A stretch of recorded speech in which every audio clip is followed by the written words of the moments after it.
par de años después, es cómo vivenciar el proceso de empoderamiento docente en matemáticas y desde la teoría socioepistemológica.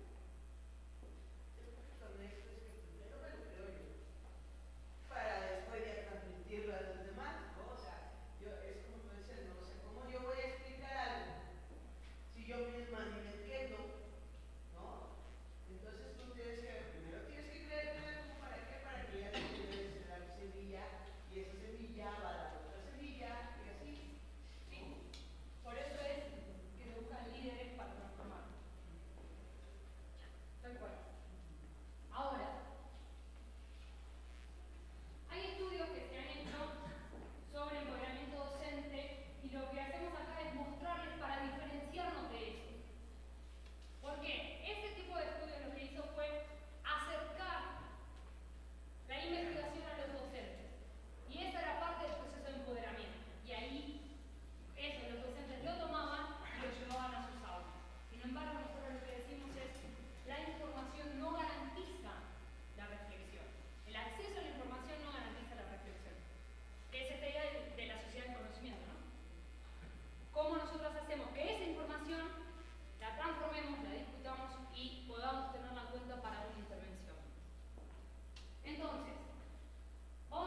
me interesó mucho cuando se empezó porque vi que como que debemos de creernos que somos líderes.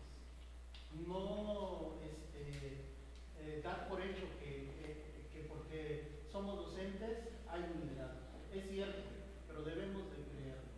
Y aparte de ello también el hecho de que pues vamos a fracasar en muchos intentos que hagamos porque es parte de nuestra retroalimentación, porque cada uno de nosotros traemos diferentes circunstancias que vamos a tratar de llevar a un objetivo y dependiendo a lo que nos enfrentemos va a ser nuestra innovación y otras situaciones que no tenemos que ser egoístas porque en realidad vamos a encontrar técnicas que a muchos de nuestros compañeros les están funcionando pero no la han compartido. ¿Por qué? Por el temor a ello, ¿no? Al rechazo, al reprimiento, ¿no?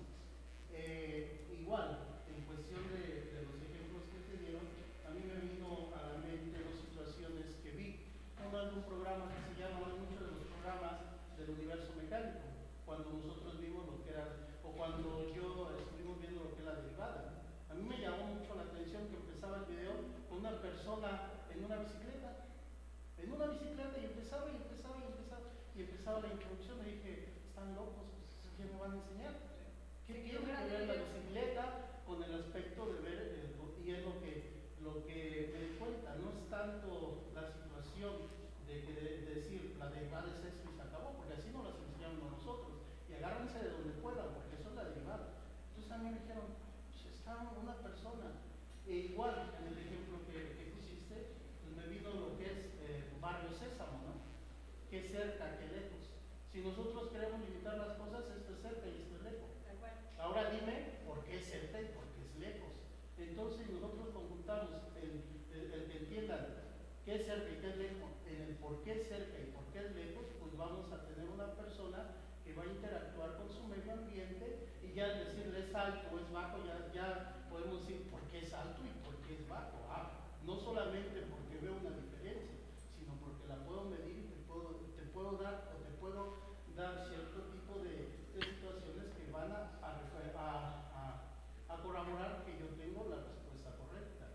Es por eso que vuelvo a reiterar, a mí me llama la atención y es cierto, el ver que para los muchachos y aún para nosotros mismos no se nos dificulta, no solo planear, sino cualquier reto que ellos tengan al futuro, porque apenas están a la mitad de algo que van a descubrir ellos, pero con herramientas que esperemos nosotros les podamos facilitar. Norma recién decía algo de vienen mal de la básica, ¿no? Lo bueno de trabajar no solo con un sistema que uno conoce y lo que dicen todos. Entonces, los de secundaria dicen que vienen mal de primaria. Y la otra vez en una mesa, yo hacía la broma, ¿no? Bueno, los de secundaria le echan azúcar a primaria, los de primaria a jardín, kinder. Los de kinder a la partera, a la madre, ¿a quién le echan azúcar? Hoy estamos acá. Esto es donde estamos. Y desde acá, sin echar chispas a nadie, ¿cómo hacemos? Es más fácil. El cambio es más fácil. Y el liderazgo, sentirse líderes, es muy importante. Y ahí sí te voy a hacer una salvedad. ¿Qué es? Se necesitan dos cosas. Que es el liderazgo, pero también la problematización. ¿Por qué? Hay muchos profesores que son líderes. Con el profesor que trabajé en mis estudios de maestría era líder. Tenía todas las características que tenía un líder. Se cortó la luz en el curso que estábamos. Él fue, averiguó, no sé qué, llevó a todos los profesores, movilizaba gente, resolvía problemas. Era líder. Por eso lo elegí. Ahora, en la problematización no había problematizado su matemática escolar. Entonces, cuando problematizamos la matemática escolar con él, es que transforma su práctica. Fíjense, su práctica no solo era las cuestiones de liderazgo en aula, que aparte lo fui a observar toda una semana, viví con él, conocí a su familia, todo. Y era líder, llegaba a la clase, todos los estudiantes participaban, se pasaban a pizarra, todas las características del buen profesor. Pero su problematización no estaba hecha. Y tenemos la otra parte.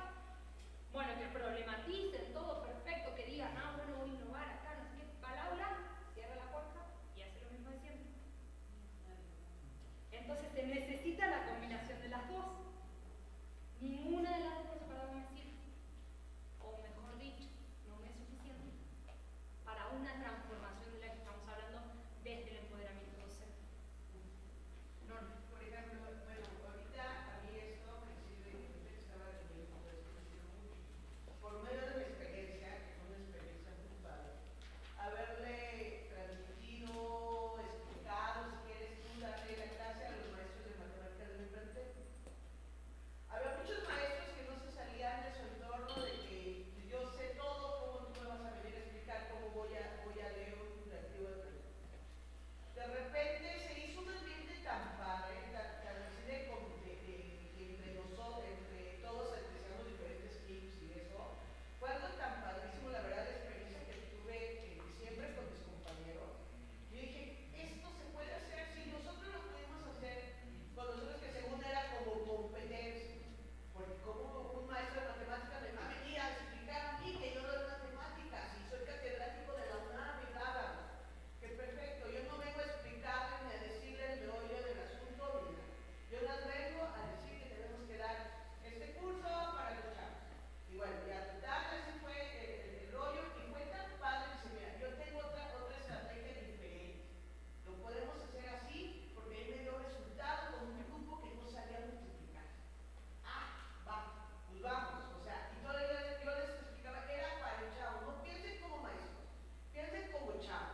Entonces, lo que sí les pedimos